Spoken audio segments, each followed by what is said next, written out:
वालेकुम रहमतुल्लाह। बच्चों, उम्मीद करता हूँ आप लोग खैरियत से होंगे और एंजॉय कर रहे होंगे। चलें जी, एंजॉयमेंट के साथ साथ पढ़ना भी ज़रूरी है। तो जैसा कि आप लोग जानते हैं, हमने ऑनलाइन लेक्चर स्टार्ट किए और उसके अंदर हम केमिस्ट्री को डिस्कस कर रहे हैं। तो उसी सिलसिले की कड़ी जो है ना, आज का लेक्चर भी है। हमने चैप्टर नंबर 7 स्टार्ट किया हुआ है, क्लास 9 का। और चैप्टर नंबर 7 का टाइटल है केमिकल रिएक्टिविटी। आज हमने डिस्कस करना है construction, working steps of electrolytic cell, और उसके साथ जो है ना उसके रिएक्शन भी देखेंगे। प्रीवियस लेक्चर के अंदर हमने देखा था कि इलेक्ट्रोलिटिक सेल क्या होता है, इलेक्ट्रोकेमिकल सेल क्या होता है, उसकी टाइप्स कौन कौन सी होती हैं, और बाकी हमने जो है इलेक्ट्रोलिटिक सेल के हवाले से भी थोड़ा सा टच किया था। तो आज हम उसको कंप्लीट करने लगे हैं। चलिए हम स्टार्ट करते हैं अपना लेक्चर। सबसे पहले हम कंस्ट्रक्शन ऑफ इलेक्ट्रोलिटिक सेल, उसके कंपोनेंट्स देख लेते हैं, कौन कौन से कंपोनेंट्स होते हैं। कि अगर हम लोग तैयार करना चाहते हैं इलेक्ट्रोलिटिक सेल को, तो कौन कौन से हमारे हमारे पास चीज़ें होनी चाहिए, कौन कौन सी कंपोनेंट्स होने चाहिए जिससे हम तैयार कर सकें। सबसे पहले है इलेक्ट्रोड्स होने चाहिए। दो इलेक्ट्रोड इस्तेमाल होते हैं।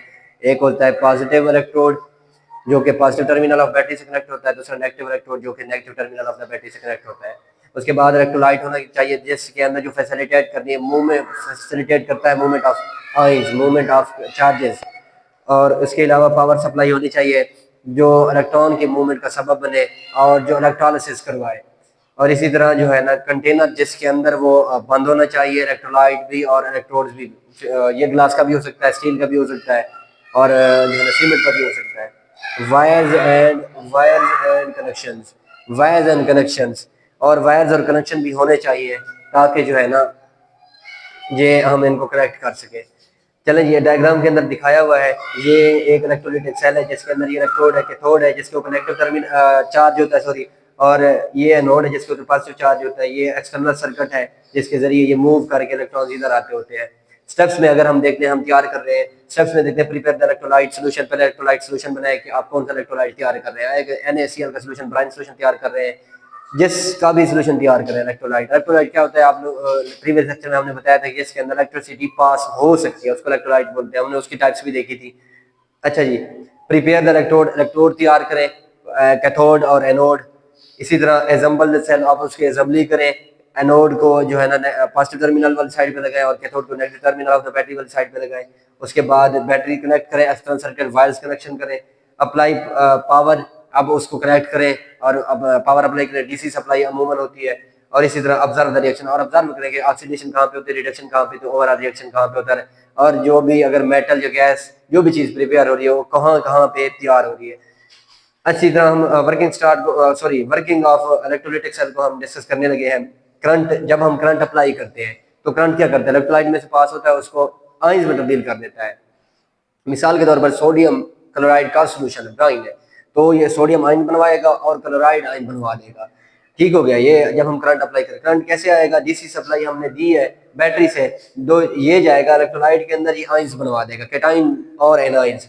अब जो एनाइंस होंगे नेगेटिव चार्ज वाले, वो मूव करेंगे toward the positive terminal of battery, towards the anode, और वहां पे होके इलेक्ट्रॉन जो है लेंगे, और इसी तरह जो है ना ऑक्सीडाइज होगा, ऑक्सीडेशन नोड के ऊपर होगी।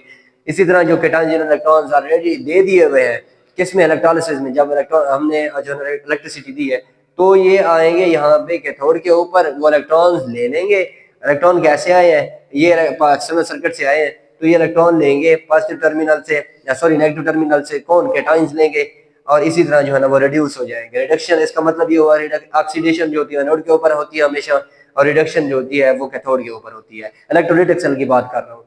अच्छा जी, एग्जांपल में अगर हम देखते हैं तो फ्यूज्ड NaCl का सोल्यूशन, तो फ्यूज NaCl का सोल्यूशन, इसकी एग्जांपल अगर हम रिएक्शन की बात करते हैं, तो NaCl का फ्यूज सोल्यूशन है, डिवाइड हो जाता है कैटाइंस और एनाइंस में, मीन सोडियम आयन में और क्लोराइड आयन में, जब इलेक्ट्रिसिटी हम पास करते हैं।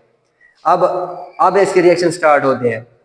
ऑक्सीडेशन हमेशा आकर होती है एनोड के ऊपर, कैसे होगी, क्लोराइड आयन आएंगे कैथोड के ऊपर, सॉरी एनोड के ऊपर, क्लोराइड आयन आएंगे, यहाँ पर इलेक्ट्रॉन रिलीज करेंगे, इलेक्ट्रॉन देंगे, इलेक्ट्रॉन को देंगे, और यहाँ पे क्लोरीन गैस बनेगी, कहाँ पर, एनोड के ऊपर।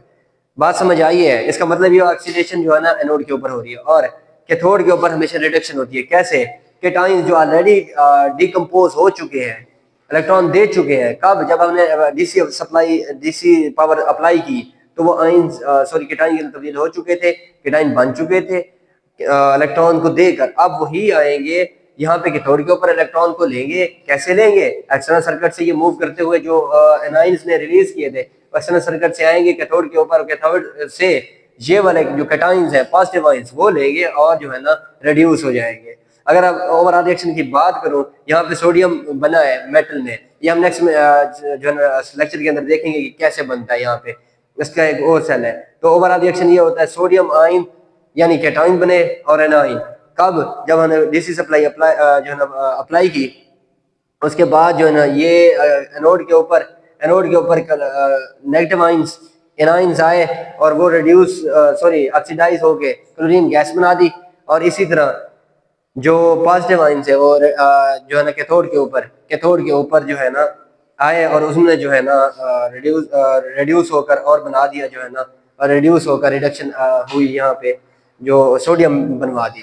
तो आज के लेक्चर में हमने देखा है बच्चों components of the electrolytic cell, कौन कौन से कंपोनेंट्स होते हैं, और डायग्राम देखा और उसको जो है ना इलस्ट्रेट किया, उसके स्टेप्स देखे कौन कौन से हैं, उसकी वर्किंग एग्जांपल देखी और सेल रिएक्शन देखे। एनोड के ऊपर ऑक्सीडेशन होती है, कैथोड के ऊपर रिडक्शन होती है और ओवरऑल रिएक्शन भी हमने देखा। उम्मीद करता हूँ आप लोगों को समझ आ गया होगा। अगर इसमें से कोई सवाल हो तो आप लोगों ने कमेंट्स में जरूर पूछना। थैंक यू बच्चों, अल्लाह हाफिज।